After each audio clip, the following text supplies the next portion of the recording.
The MV855 Vertical Machining Center mainly consists of the following components: base, column, saddle, worktable, spindle box, tool magazine, machine control system, cooling system, chip conveyor, lubrication system, electrical cabinet, and operator button station, all equipped with an integrated protective cover.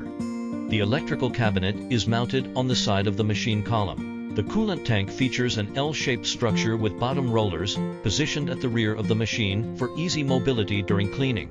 Additionally, the coolant tank is equipped with a chip collection tray.